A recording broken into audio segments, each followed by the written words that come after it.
President Trump is raging at Jim Acosta, the chief White House correspondent, following a report that quoted a source on the coronavirus task force that says that Trump has a deep misunderstanding of the severity of the pandemic. Well, I would say that he just doesn't care.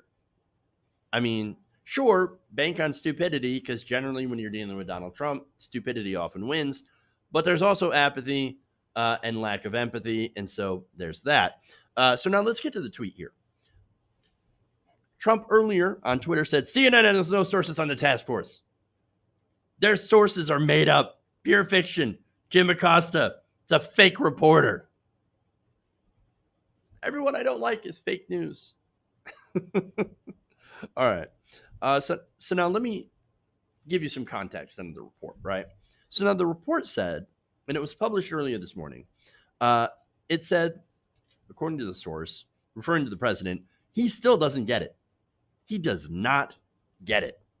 And this follows the disastrous interview with Axios, Jonathan Swan, where, you remember you're shuffling around like papers, and he's like, no, you don't understand. We're actually doing the best in the world. He said all sorts of insane things. And so that led to a lot of people to be like, he does not understand this virus because he doesn't want to understand this virus. Now, that's not what the source is getting, right? Or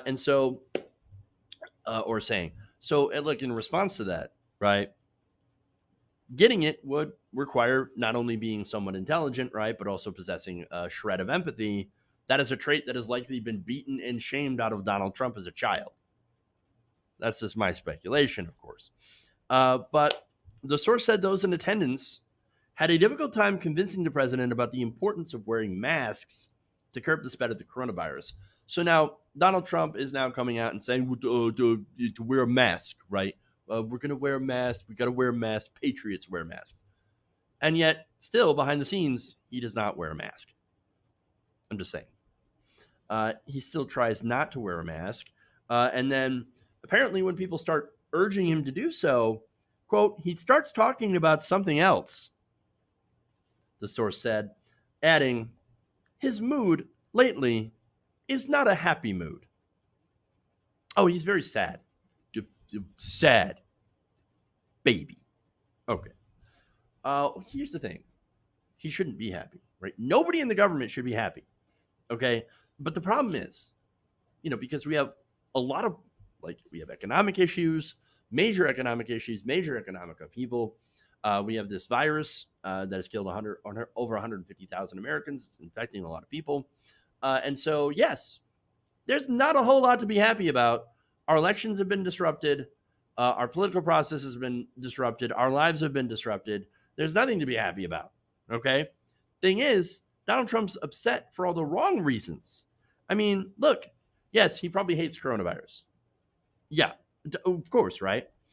He despises the fact that it's still spreading around the country and that some states, of course, are rolling back the reopenings because they're having cases go up and that death toll, of course. But it's not because humans are suffering, right? Oh, the people are suffering. That hurts me as an American, as a citizen, as a fellow human being. It hurts my heart, right? No, not with Donald Trump. No, the only reason he hates this is because it really got in the way of his possible reelection, right? It has started affecting him at the polls. It looks bad. All he cares about while people are suffering is winning. He's a sociopath. And no, look, I don't feel like I'm strawmanning him, right? In case you're thinking that I'm doing that argument, because what we've seen from this president is no empathy and also no policy to actually slow the deaths of coronavirus. None. But he even said in a recent interview, it is what it is. Oh, it is what it is. Great.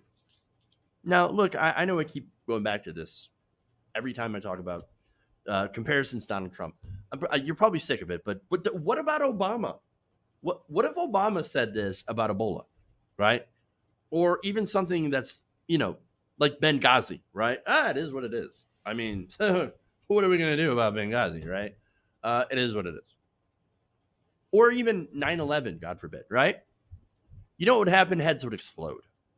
Oh my God, I can't believe how much Obama hates Americans. Oh, wow. Thing is, though, I actually don't think Trump hates America or Americans. I mean, okay, he hates leftists, he hates Democrats, he hates anybody that doesn't agree. But okay, fair enough. The media, okay, but as far as everyone that's left that he doesn't actually hate, right? Well, his that would leave mainly his own voters or people that are just not involved at all, right? So he doesn't hate them, but he doesn't care about them either.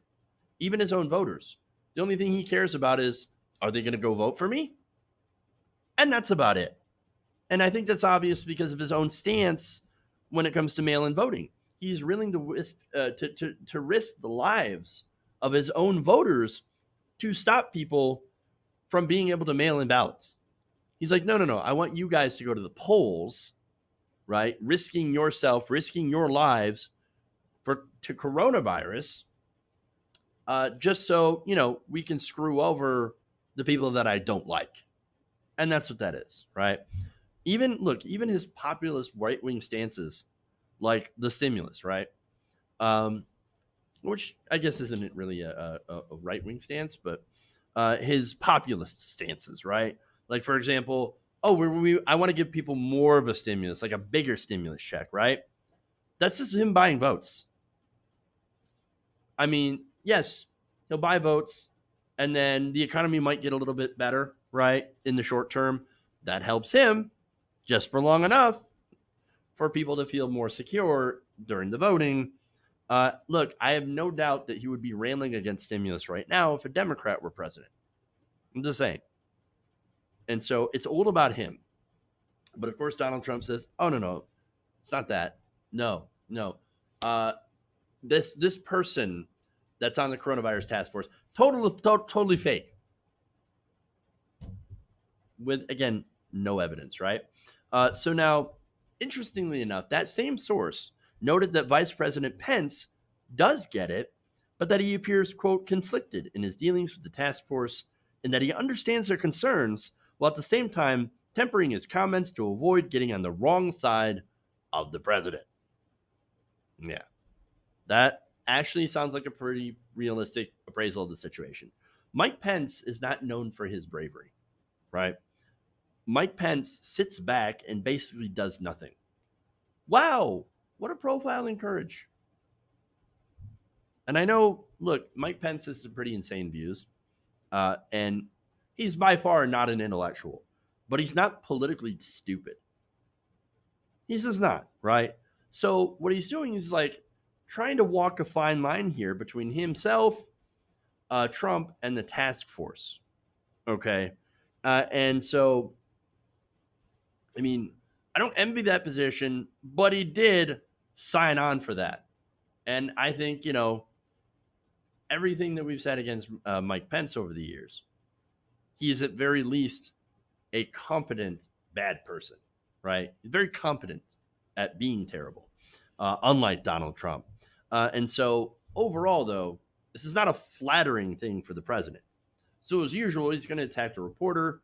He's going to attack Jim Acosta,